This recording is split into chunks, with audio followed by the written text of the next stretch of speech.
فأعوذ بالله من الشيطان الرجيم. بسم الله الرحمن الرحيم. واعتصموا بحبل الله جميعا ولا تفرقوا واذكروا نعمة الله عليكم إذ كنتم أعداء فألف بين قلوبكم فأصبحتم بنعمته إخوانا. وقال في موضع آخر: ولا تكونوا كالذين تفرقوا واختلفوا من بعد ما جاءتهم البينات. صدق الله العظيم.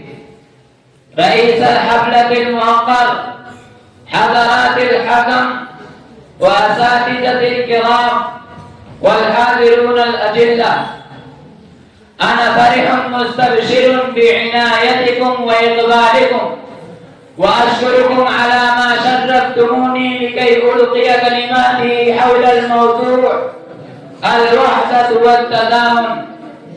أيها الأصدقاء، إن الوحدة والتضامن هي ثروة عظيمة يهزم بها الإنسان الجنود المجندة والعساكر الكبيرة والفئة الكثيرة من الأعداء، ويغلب عليها مع القلة والضالة. وفي الوحدة والتضامن قوة خفية وطاقة سرية لا يعلمها إلا من يثق بالوحدة والتضامن ويؤمن بهما إيمانا كاملا. وإنكم سمعتم هذه الآية وقرأتموها: كم من فئة قليلة غلبت فئة كثيرة بإذن الله والله مع الصابرين. ولعل مشهد بدر أمام عينيكم وما وقع فيها وما لم يقع. إنكم درستم كتب التاريخ وقرأتموها ورأيتم فيه أن المشركين الذين كانوا على الباطل انهزموا شر عظيما، وغلب الصحابة الذين كانوا على الحق لأنهم كانوا متسقين بالوحدة والتضامن موقنين بالله إيقانا كاملا، مع أنهم كانوا 319، وكانت نتيجة ذلك الإيمان الكامل بالله واليقين الراسخ ونتيجة الوحدة والتضامن.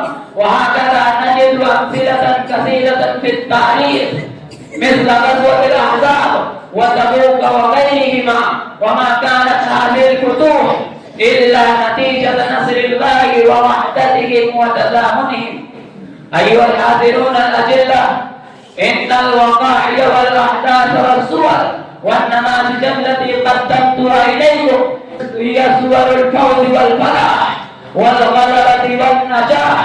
وبالعكس من ذلك الذين تركوا حمل الوحدة والتضامن خانوا وخسروا وذلوا واستكانوا وانهزموا شر عظيمة وفشلوا أفدح الفشل حتى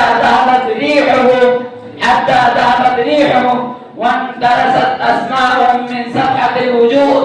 وأطيعوا الله ورسوله ولا تنازعوا فتفشلوا وتذهب ريحكم واصبروا إن الله مع الصابرين. وأكتفي بهذه الكلمات وأقول دعوانا الحمد لله رب العالمين.